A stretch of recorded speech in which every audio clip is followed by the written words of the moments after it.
En las últimas décadas se han superado muchos tabúes relacionados con diversas temáticas, incluyendo desde luego la sexualidad humana, y gradualmente ha ganado terreno el razonamiento científico.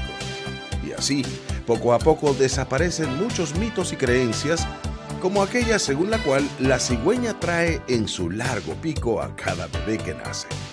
Sin embargo, pese a los avances, todavía quedan resabios o remanentes de aquella cultura oscurantista y tradicional, y estos se manifiestan de diversas formas. Por ejemplo, todavía hay quienes se resisten a aceptar que vivir y gozar la sexualidad es un derecho humano de todas las personas, de mujeres y hombres por igual.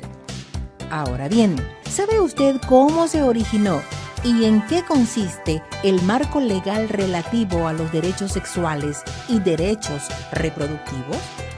Dado que toda persona tiene en su cuerpo un territorio donde tienen lugar el pensamiento, la palabra y, entre otros aspectos más, todo lo relacionado con la sexualidad, ese cuerpo o territorio de cada persona debe estar protegido.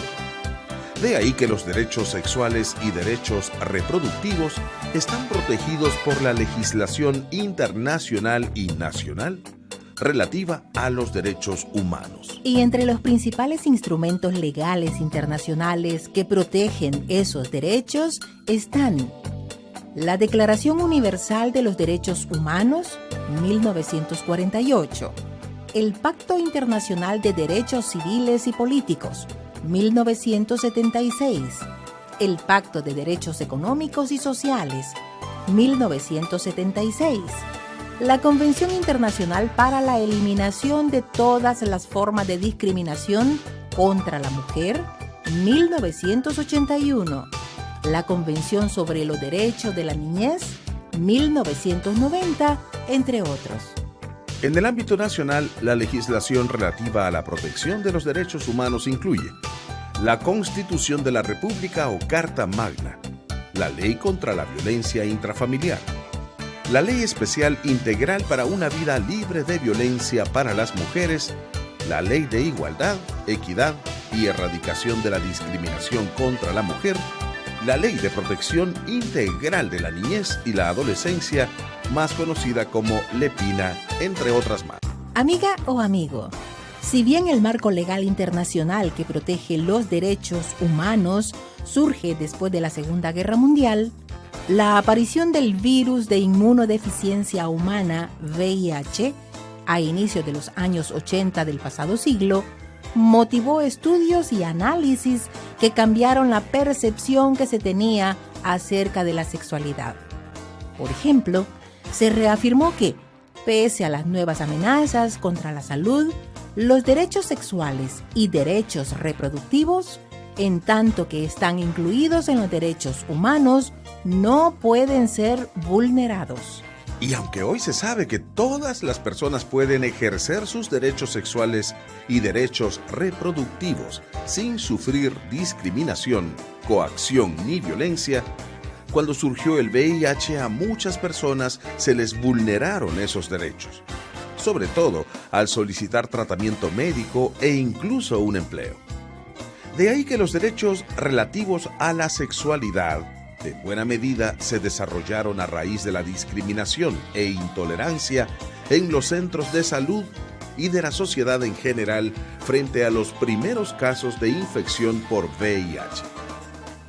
En tal sentido, amiga o amigo, los derechos sexuales y derechos reproductivos, como parte de los derechos humanos, cobran importancia a partir de los años 80 y 90. Pero su pleno respeto o cumplimiento continúa siendo una tarea pendiente de la sociedad en su conjunto, incluyendo a las instituciones privadas, estatales y religiosas. Ahora bien, ¿Por qué es urgente lograr el pleno respeto y cumplimiento de los derechos sexuales y derechos reproductivos? El significado de los derechos sexuales y derechos reproductivos es que toda persona es libre de decidir sobre su cuerpo. Sin embargo, en muchos países como El Salvador, hay personas perseguidas por ejercer esos derechos y a muchas más se les impide ejercerlos totalmente. Dicho de otro modo, todavía existen estados o grupos influyentes de carácter religioso o de moral conservadora que pretenden decidir a quién se puede besar, a quién se puede amar, cómo se debe vestir cada persona, con quién se puede casar o formar una familia, cuándo puede tener hijas o hijos y cuántos puede tener, etc. Y todo ello, tal como atrás se ha señalado, es un derecho humano de cada persona, sea hombre o mujer. De acuerdo con el derecho internacional relativo a los derechos humanos, todos los estados deben erradicar la discriminación y garantizar la igualdad de las personas en el disfrute de los derechos sexuales y derechos reproductivos. Y para ello, deben eliminar la discriminación y la desigualdad en las leyes, en las políticas públicas y en las prácticas socioculturales. Pero la realidad es muy distinta en muchos países. Veamos algunos casos. En Burkina Faso, las niñas tienen una infancia breve debido a que el matrimonio forzado a edad temprana es una práctica cultural aceptada por la sociedad y por lo mismo también es común el embarazo a temprana edad. Pero además, las mujeres solo tienen acceso a métodos anticonceptivos cuando cuentan con el permiso de sus parejas, y cuando los obtienen y utilizan a escondidas, pueden ser acusadas de adulterio por sus propias parejas o sus familiares. En Afganistán, a los hombres se les aplican condenas reducidas cuando asesinan a una mujer disque para limpiar el honor. Además, las mujeres víctimas de violación sexual pueden ser asesinadas después debido a que esa agresión sufrida por ellas supone una vergüenza para la familia. En Perú, en los años 90 del siglo pasado, más de 200.000 mujeres, en su mayoría indígenas y campesinas, fueron sometidas a esterilización forzada. En la Unión Europea, 1 de cada 3 mujeres ha sufrido agresiones o abusos sexuales desde los 15 años de edad. Y en El Salvador, los derechos sexuales y derechos reproductivos también son vulnerados.